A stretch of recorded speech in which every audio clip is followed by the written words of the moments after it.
So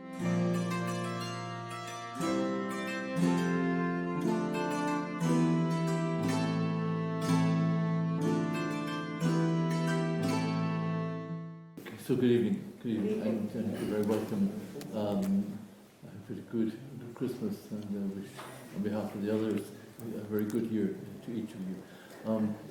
We're beginning tonight a block of conversations. We just finished one series, what we called Post-Pandemic Ireland, and then Life in the Church. Now we're beginning a series on theology, and for the coming Mondays, most of the speakers will come from within the community. Starting tonight with Benedict. And we're looking at topics really around, I'll leave Benedict use tonight, but next week is looking at disillusion and dancing, the paradox of faith, and moving into the influence of religion and science on theology, then human animality, heavy titles, origins, beginnings, and end, and then Bernard leading one on council or pope, and finally Gerard Condon from Kilbullen will address us on the question of out of the school and into the pew. What's the role of faith for our children? Is school the place or church, parish the place? Yeah? So sort of variety beginning this theology section tonight. Yeah?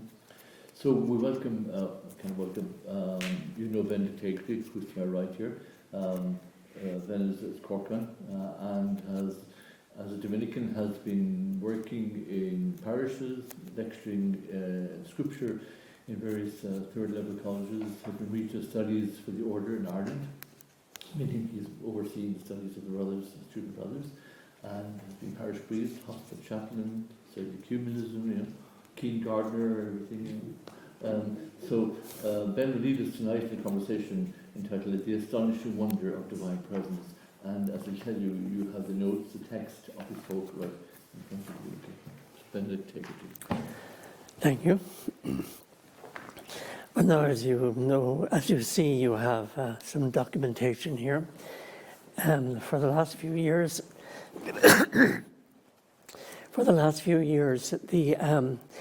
I tend to give people a text of what I'm saying, even before me saying. And for a variety of reasons, one of them is that generally speaking, after about 5 minutes of any person's talk, I'm pretty asleep. And I would like that those who are listening or to my gems might have a better chance of finding out what I actually said. Unfortunately, about that is that people who always felt that I talked a lot of nonsense now have documentary evidence that it's perfectly that way. So anyway, we'll begin and go. The astonishing wonder of divine presence. Obviously, I'm going to talk about God. And the issue of talking about God is the fact that nobody knows what God is, okay? And the St. Thomas Aquinas said, the ultimate insight into know about God is to know that we don't know anything about him at all. Because God, by definition, is beyond analysis. But what we do know is what God does. And what we learn from the mystery of God in our Christian tradition, the activity of God is love and care and support in multiple ways. So we learn so much of God from what he does. About that now, we look at that as the conversation goes on tonight. But to begin, I want to do a little bit of archaeology, okay? And talking a momentary bit of history of the history and ways of thinking of two great empire buildings builders. The emperor,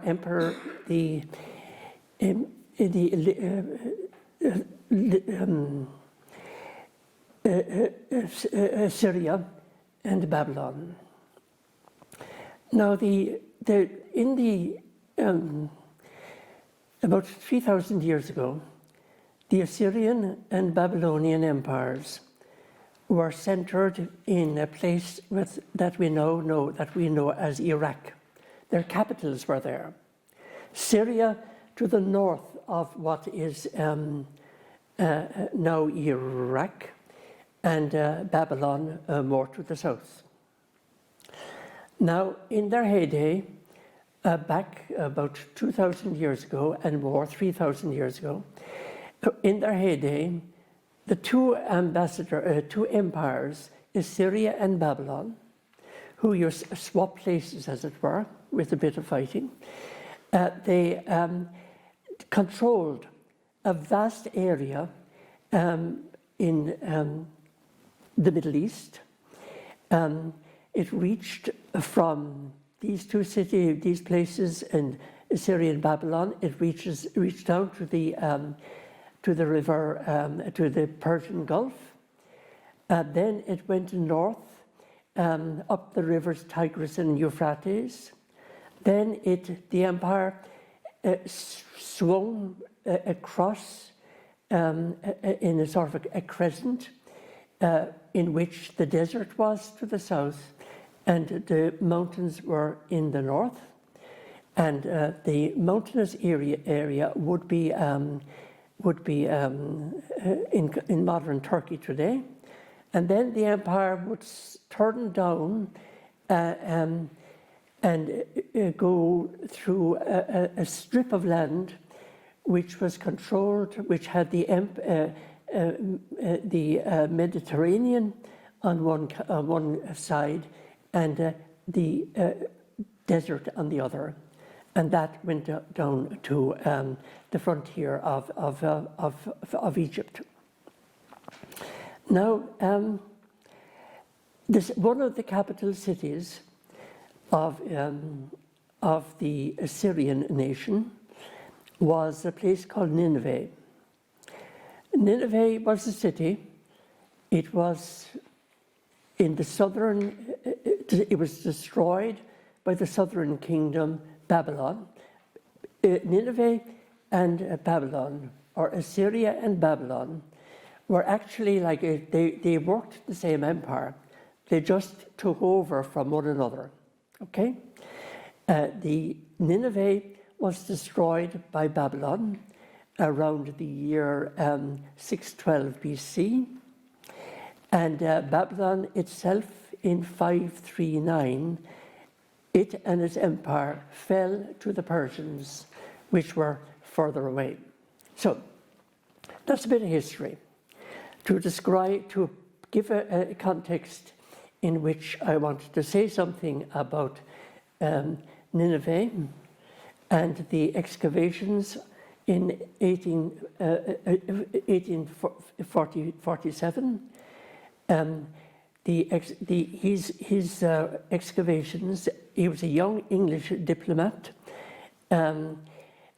Austin Henry Layard, it was his name. He set out to explore the ruins of Nineveh, and in the remains of a library that he discovered there, he unearthed 22,000 clay tablet books and a large number of sculptured slabs. Most of that stuff ended up in the British Museum.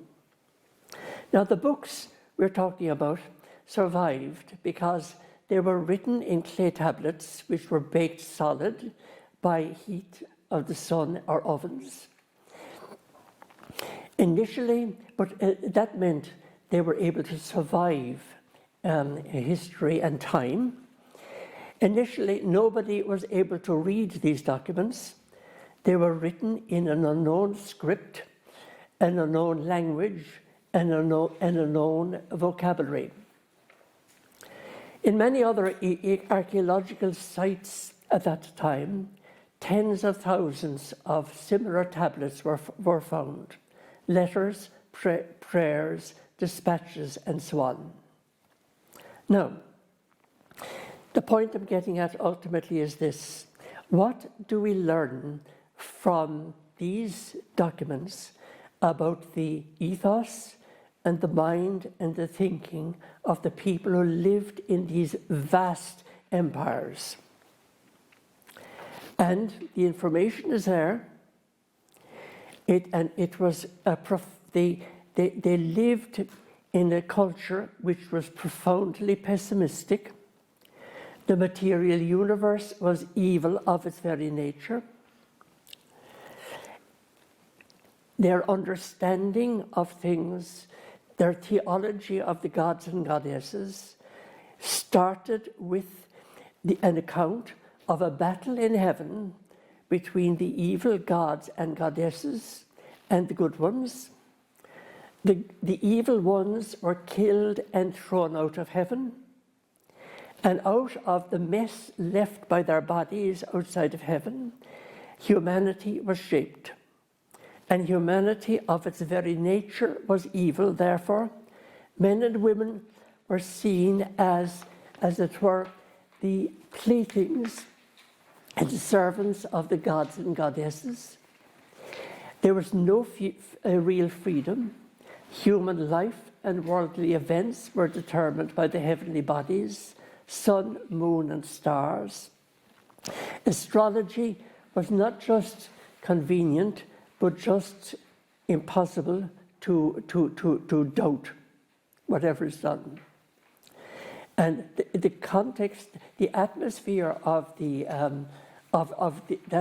vast empires is captured by a German Catholic scholar, Lofing, and you have the text here. We'll just read it. Just thus, the guilt which is come into being in the divine realm is enclosed and externalized in the mortal existence of man, prey to all kind of evil. At the same time, the gods themselves were freed from it. Men serve the gods through the cult, but basically nothing more than they serve the gods through their very existence. The human beings are nothing more than the evil rejected from the divine realm, and so on. Basically awful. So, we come to a quite remarkable thing that happened. The Holy Land, we'll call it the Holy Land, was a tiny, tiny little unit in the strip, in a part of the strip, going down from the north of the empire, with the Mediterranean on one side and the sand on the other. It was small. The numbers were small in it. They lived in valleys and hills. But they had a central vision of life, which totally rejected the ethos of the Babylonian empires and what they had to say about human beings. They had a total commitment to and conviction of the goodness of life, of the goodness of God, and the goodness of the world and the nature that surrounds it. And that's what they proclaimed in the first pages, really, of the Bible, Genesis chapter 1, verse 1 to chapter 2, verse 4. That document in 7 units proclaimed a vision of life which was incredibly wonderful in comparison to what happened in Babylon and Assyria, and also was good for the people and caused unhappiness. So the overall structure of that unit, Genesis 1:1 to 2:4, was built in to a 7 days. And that makes it a finished unit. The 7 is important in terms of organization. In ancient times, the people found what was put in groups of 7 is in the best of arrangement that you can possibly imagine. And it is complete in what you're about to prove.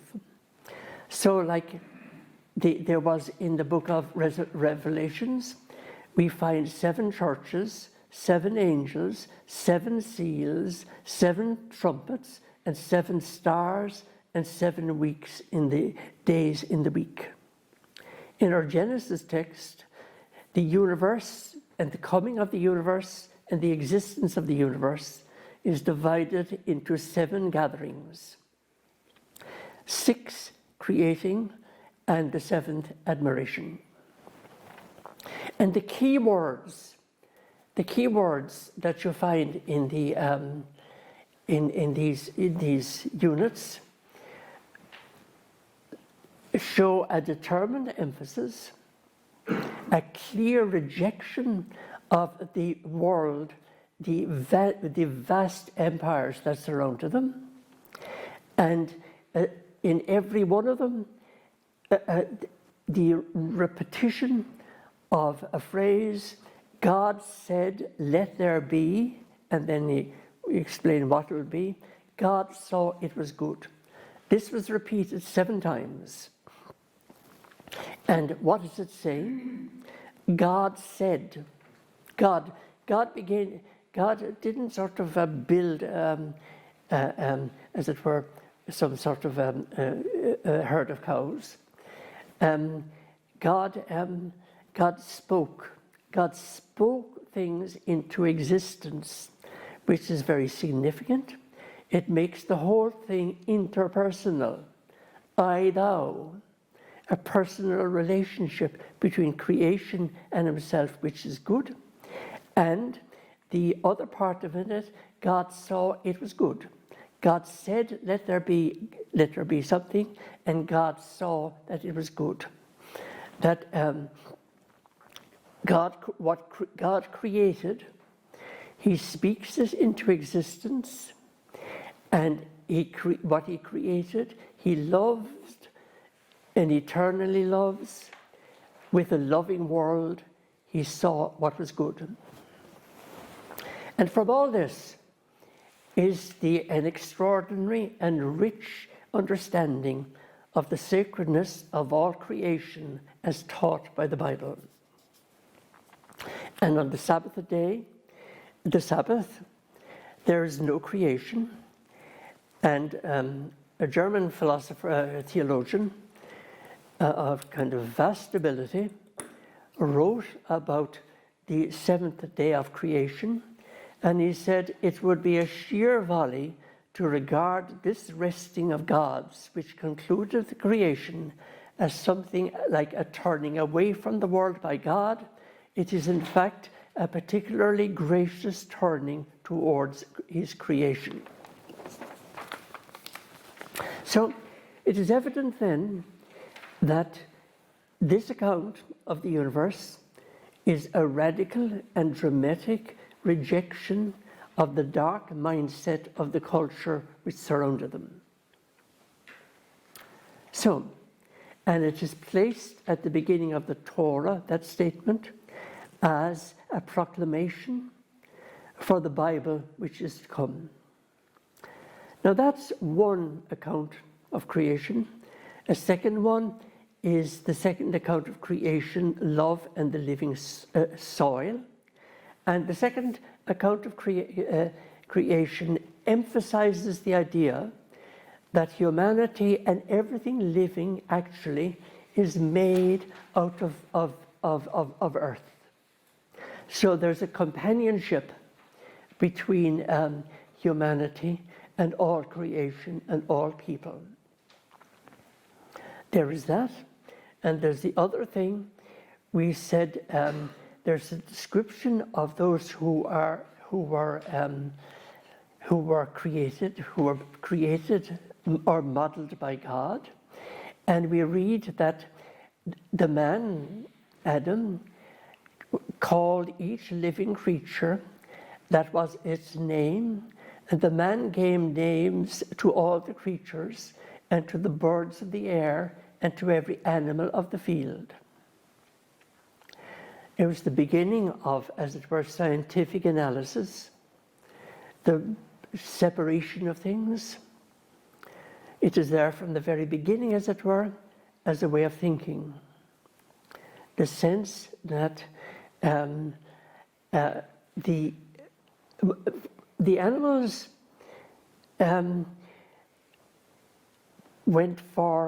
they slept, they had offspring, and they ate. The three things. The food they sought after was designed for their purposes, and it was the nature of the food, as it were, to, as it were, pull towards it, and to develop the change, the evolution that would enable it to be, as it were, caught by a species chasing after something. The emergence of human subjectivity marked something very different. The new feature emerged in the universe had a surplus intellectual capacity which far extended what is necessary for survival.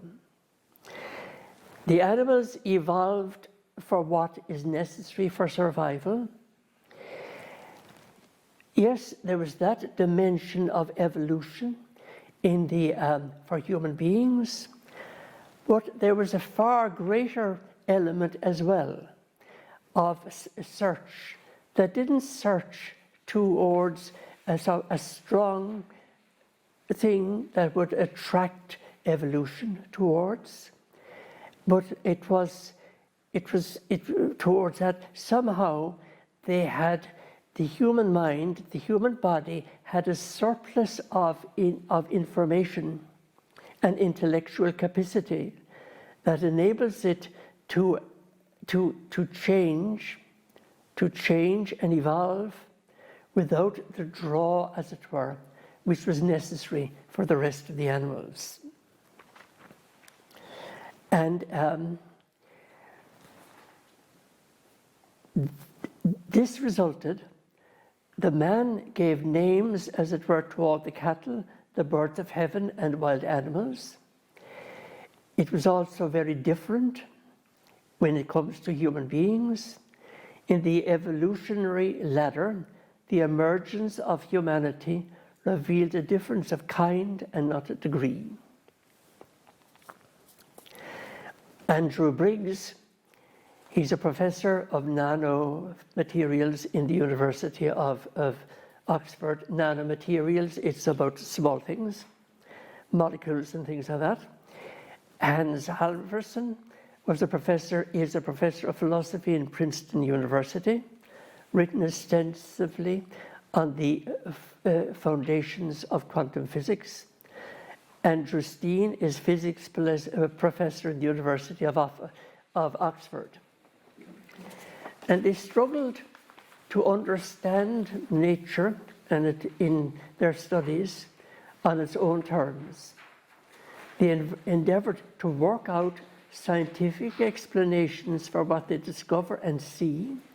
It leads them on a wild pilgrimage as they discover the incredible levels of interplay and choreographed chaos, which is the structure of the deepest reality. This is what they said. Three of them are profoundly believing Christians. They wrote the book, published in 2018. It Keeps Me Seeking is the name of it, the invitation from science, philosophy, and religion. And they wrote, in discovering this regularity and that is the regularity of scientific discovery. In discovering its reality and setting it forth, one is not insulting God by failing to mention him at some point within the system of forces. Rather, to be faithful to God is to see and describe the system of forces and motions in their own terms, because that is the very system that God has furnished and guaranteed. The gratitude comes at the end, when we all sit back and contemplate this great system and experience the sense of marvel and not a little awe. That is the atmosphere, as it were, of the Sabbath. There's a book published about 10, 15 years ago, written by a Francis Collins. And The Language of God, I think is the name of it. But he headed off the discovery of human DNA and measured it. He measured it with the help of about 2,000 other scientists. And he started the study of human DNA as an atheist, and he ended as a Christian theologian. It was his science, actually, not the science with its incredible complexity and wonder, as it were the catalyst that enabled him to remanage, relive his Christian faith.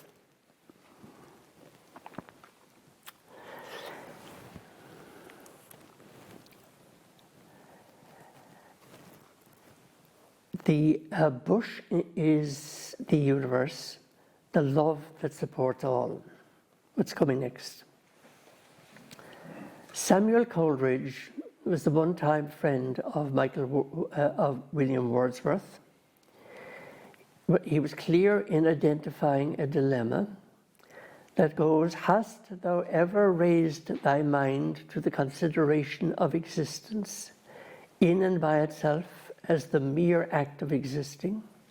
Hast thou ever said to thyself thoughtfully, 'It is,' heedless in that moment whether it was a man before thee, a flower, or a grain of sand?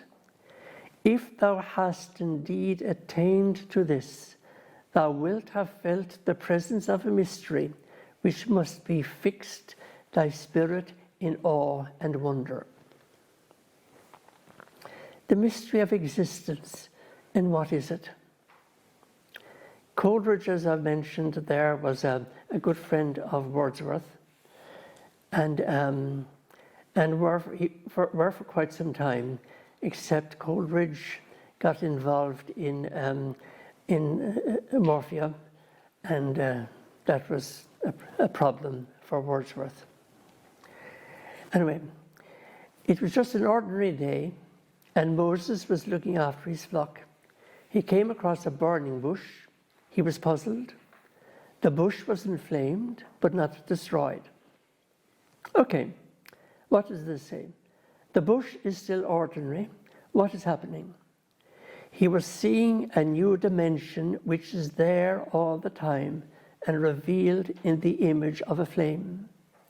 It's what the philosophers called being or existence. Can't be seen, can't be measured, can't be touched, but it is a reality that's there. This is. Now God announces his presence in the way of his care for Moses' a sentence. He says, "I am the God of Abraham, Isaac, and so on." And he announces that presence. He says to Moses, "Come no nearer. There is no need." The flame burns where he is. The universe burns with the flame of the energy of God. Every place is sacred. The flame on the bush did not cause destruction. It is, as it were, an image of the forces that upholds things in existence. And so, all that exists burns with the flame of the energy of God, and so every place is sacred. The divine titanic energy held the bush back from nothingness, as everything is held back from nothingness.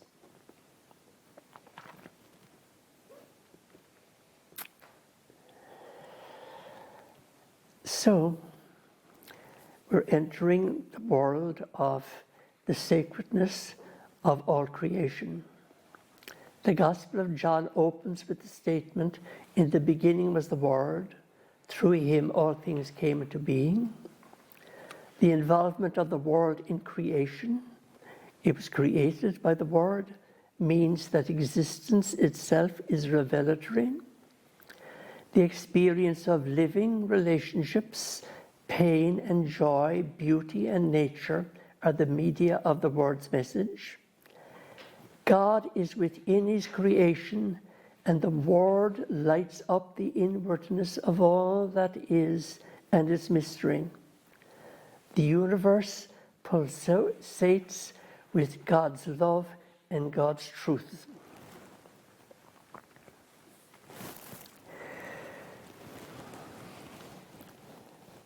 People comment on the fact that we see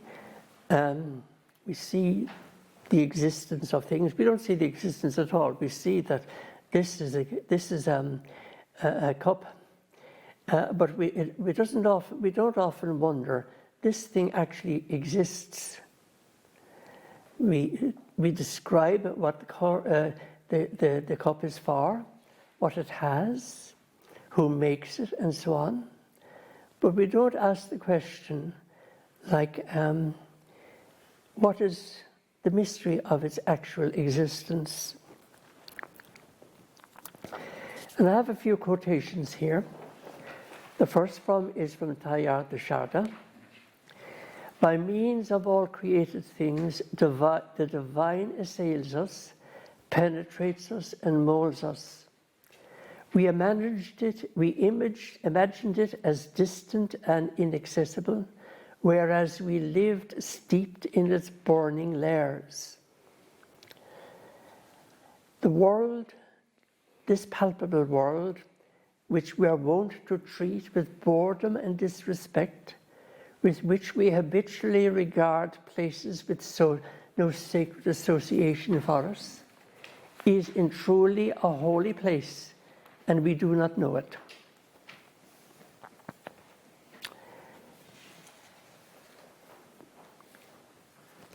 Elizabeth Barrett Browning puts it in a different way when she writes, "Earth is crammed with heaven, and every common bush ablaze with glory.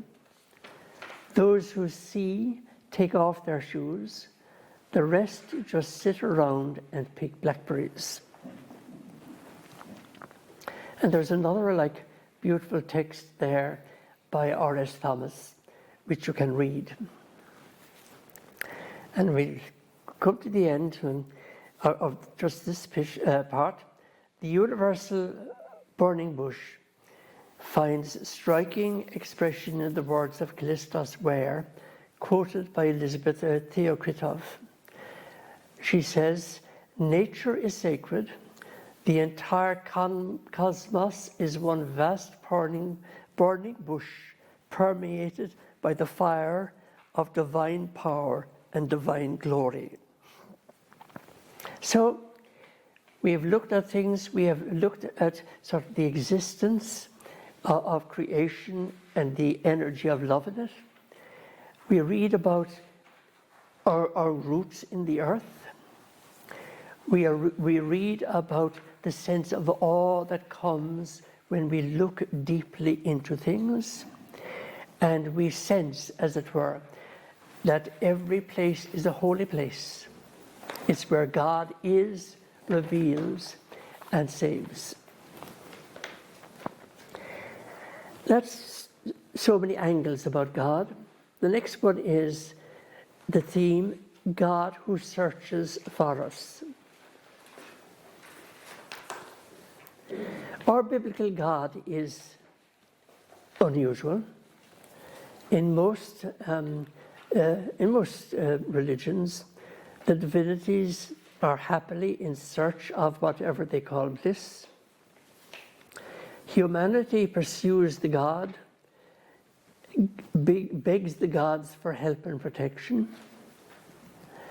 all which the divinities may or may not give depending on moods, their relationships with other gods and goddesses, and so on and so forth. Relying on the gods and goddesses is a rather chancy thing to try. You might favor one god, and that god has fallen out with another god, and will do you damage because you're a friend of the enemy god. This sort of stuff. Now, there is a moment in the Garden of Eden which attracts our attention. They heard the sound of God walking in the garden at the time of the evening breeze. The man and his wife hid themselves from the presence of God among the trees in the gardens. But the Lord God called to the man and said to him, "Where are you?" And there's a lovely text here that I've put into the notes, written by Abraham Joshua Herschel. He was a Polish-born American rabbi, one of the leading Jewish theologians and Jewish philosophers in the 20th century.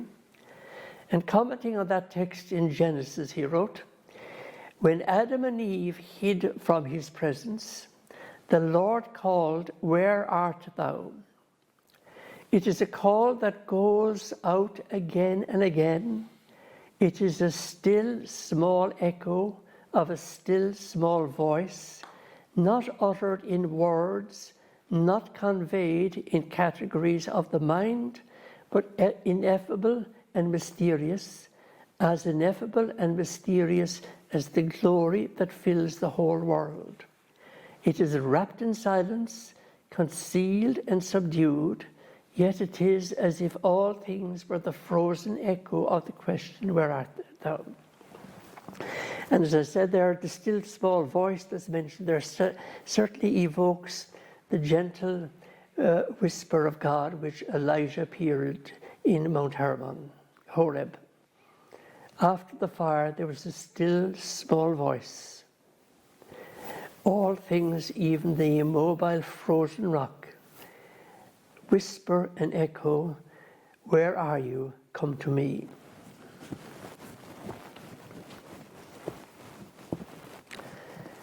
That "where are you," that, as it were, God called to Adam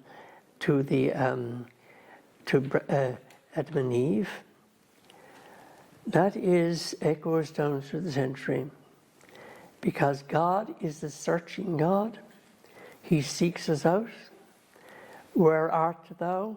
is whispered from the rocks, the trees, the fields, those whom we hurt, those who need us, the very existence of things, echo the searching role of God. And we see it like in so many, so much that that's in the New Testament. Luke, for example, arranges 3 stories that are to be set as a unit: the lost sheep, the lost coin, the lost son. In these 3 stories, God is a shepherd, God is a woman, God is an outrageously generous and loving parent who knows no horizons to love.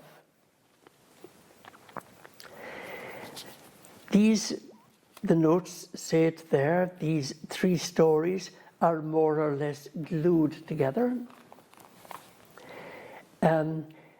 They tell the stories of lost and found and searching. The third story is about the father whose love for his two sons is constant, come not away, and that is God. In his loss, the father seems to be looking out for the return of the disappeared son, because we read, while he was still a long way off, this father saw him and was moved with pity. He ran to the boy, clasped him in his hands, his arms, and kissed him. For me, that scene there is very much evocative about the account of the disappeared in northern Ireland and other parts of the world. For 6 years, I worked and I lived in the north of Ireland very happily during the Troubles. And every Good Friday, every first Friday, I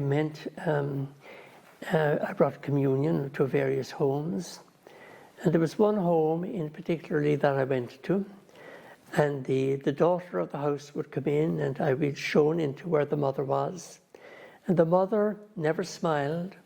She was sitting at the table, looking out the window, and that's the way she looked all day long, dreaming and hoping as she looked down the street, hoping that her son would come around the corner. But all the information was that he had gone to Paris to get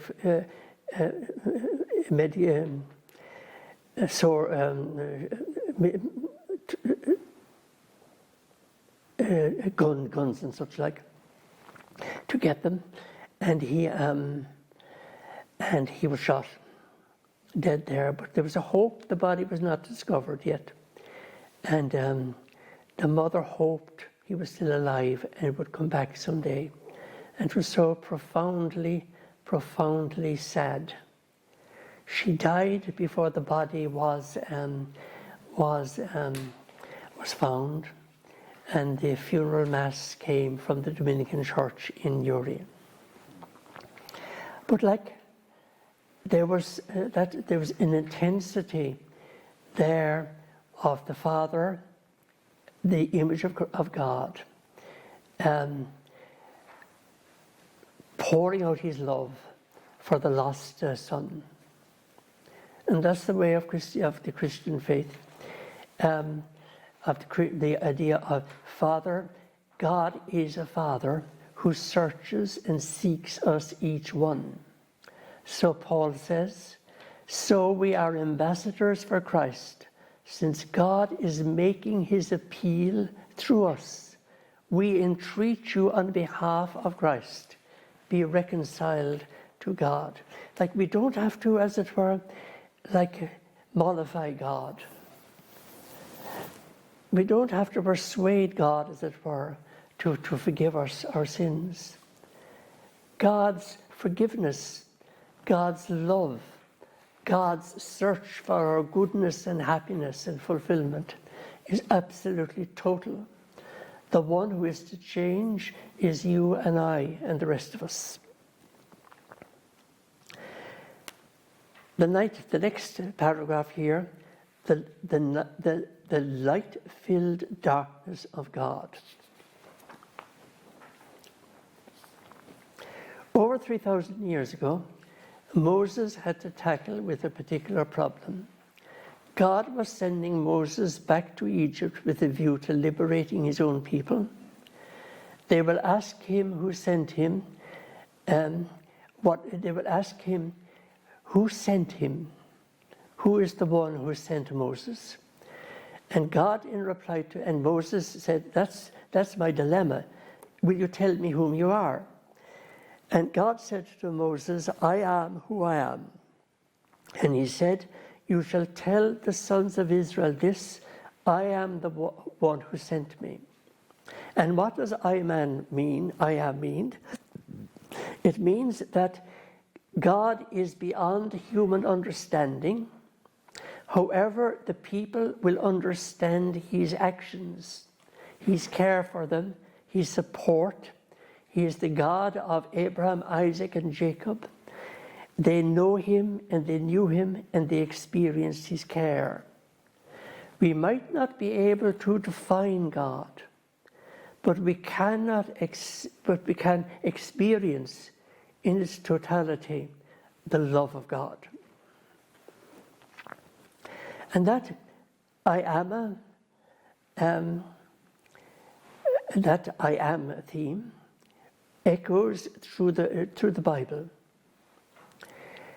There's in the Gospel of Matthew, chapter 14, in the Gospel of Mark, chapter 6, in the Gospel of John, chapter 6 as well. There is the account of Jesus walking in the over the waters, over the waves. And we are told that the disciples were terrified. And Jesus said to them, I am, do not be afraid.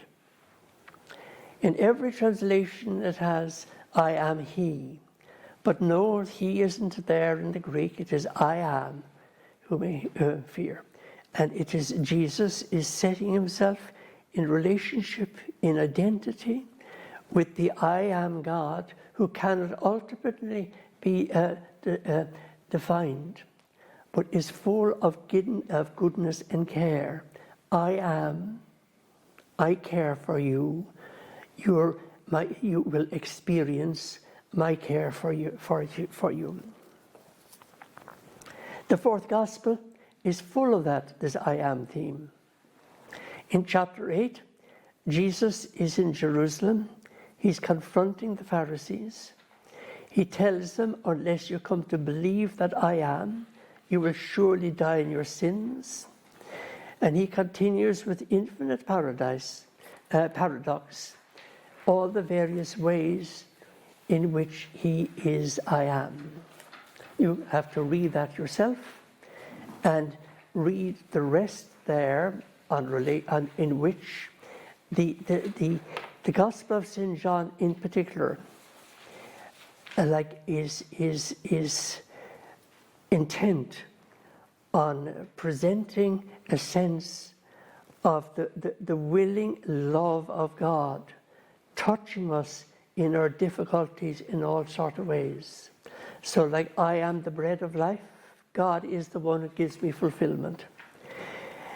I am the way, the truth, and the life. Yes, God, I am the one who gives you direction, and so on.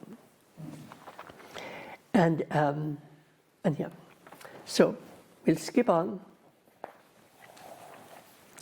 to the final section on communion with God. We looked at Jesus, the incarnation of God in various circumstances, and what God said, and all the various things they said about God. And we now come to, as it were, I suppose, something else on the relationship between God and ourselves, and that's our prayer life. And as it says, love which liberates in an active way. And there is, prayer, the prayer that we would be spoken, as it were, or said at home, in the church, walking through the streets, driving the car, looking at the flowers, listening to the murmur of the trees. The holy ground of Exodus chapter 5 is not confined to the patch surrounding the burning bush. All that exists is held in God's love. So every place is the sacred place in which prayer can be experienced and lived. And Jesus, in his stories, tells us and uses life, existence, what is, what grows, what people do. He looks at them all and sort of sees a whisper of divinity, a whisper of the sacred in them, and he involves them, as it were, in his stories. His images, as we're saying, Jesus comes from the whole of life, the beauty of wildflowers, the growth of trees and tiny seeds. He sees a message from God there, and all these.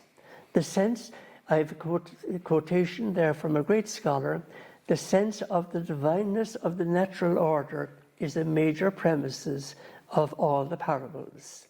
The divineness of the natural order, a major premises of all the animals, of all the parables. Like sort of everything speaks to us a message of God. And we see that the wideness, there's no doubt that Jesus read the Bible, that Jesus went to the synagogue, and he went to the temple and prayed there. But like there's so much emphasis in the Gospels about the way Jesus prayed out in the open places. And we read it, after he dismissed them, he went to the mountainside by himself to pray. While evening came, he was there alone. You can read these texts. And another form of praying then would be, as it were, the contempt. Yes, like some of the prayers, like we have learned a lot of prayers, and I looked at Douglas Hyde's book there, The Religious Songs of Connacht, and I picked that book because of that one source of information in which we get a vast amount of understanding and of the prayer, as it were, of Christians at a certain time. Yet, as I said there, he gathered a compendium of prayers from the Irish tradition, and as he said in that prayer, the Religious Songs of Connacht, he says, "For the men and women who recited these prayers, prayer was not an occasional exercise, it was the state of mind. It was a conversation with persons, above all Jesus and Mary." And you have some examples there. That type of praying, prayers, and images of God and the saints and the angels and so on. There's the prayer of the liberated way, the contemplative way.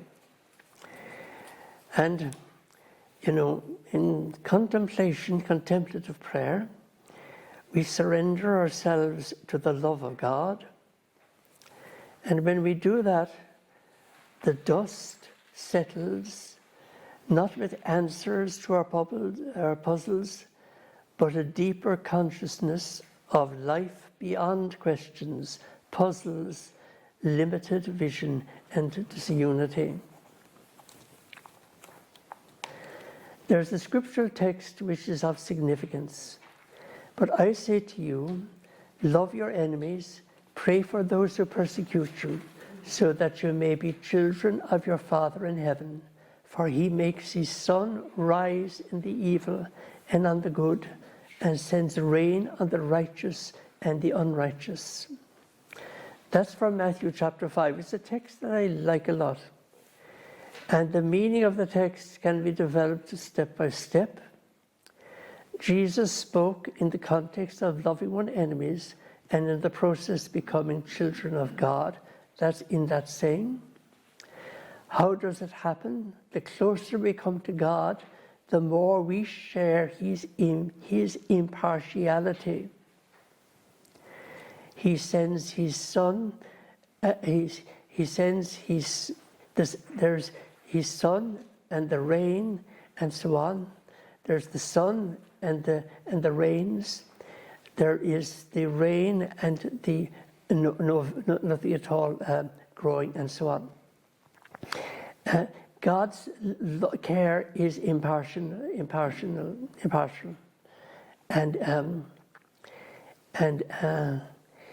but so the closer we come, we kind of participate in this, And we begin to see the people that get on our nerves and we have problems with. We can see them from the optic of God's love when we surrender ourselves to God's love. And we see that in some way the things that irritate us melts, as it were, into God's love. Or in every case, we do not become, as it were, chained by our hatreds and our dislikes and so on. These are there, but what matters most is the central period of the central experience of the love of God, of being with Him, of surrendering ourselves to Him, so that division and so on becomes rather small and partly. A contemporary spiritual writer on contemplation, the American Augustinian Martin Liard, takes up this, a cue from the Psalm, whoever trusts in Yahweh is like Mount Zion, unshakable, stands forever. And Liard writes, our deepest identity, in which thoughts and freedoms appear like patterns of weather in Mount Zion, remain forever immersed in the silence of God. So what I said of this is, our deepest identity is like Mount Zion, stable, quiet, immersed in the silence of God. Our thoughts and feelings are outside that core of silence, like weather patterns that swirl around the outside of the silent mountain. We know them, but we do not identify our lives with them. We have freedom from them.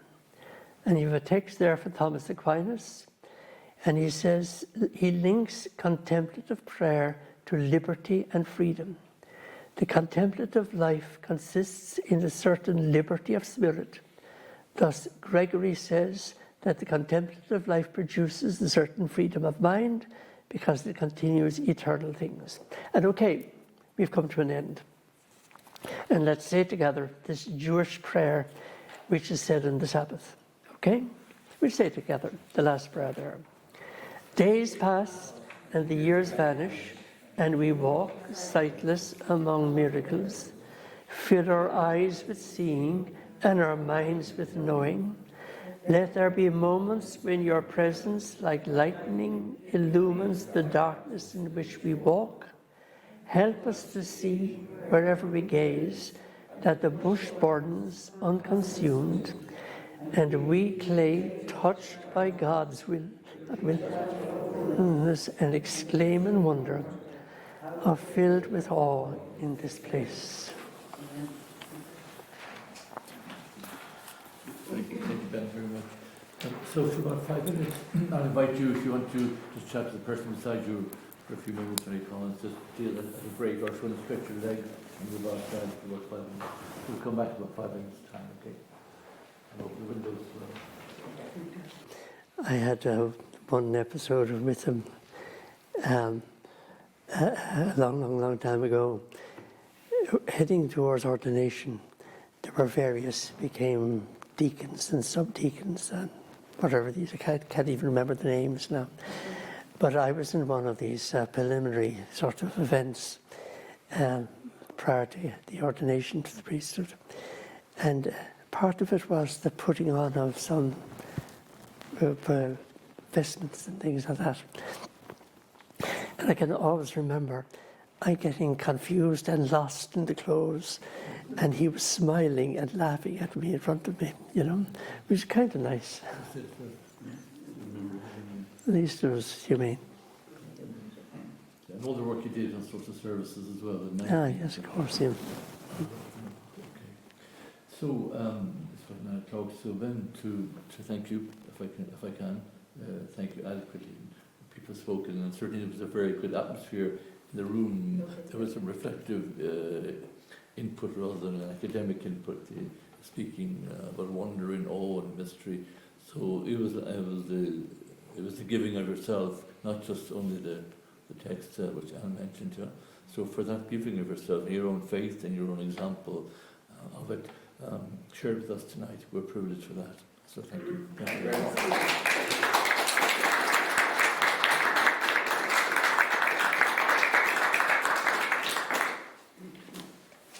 If I may make a plug to quick Dominican plug, some of you will know, one of you in particular in the room will have heard, two of you in the room will have heard of a place called the Priory Institute. It's an initiative which Joe was involved in setting up for distance learning in theology. And just to let you know, that continues. The number of people that are attending courses other doing individual subjects or doing diploma or degree or whatever. It's an online study process. You can do it at your own pace in theology.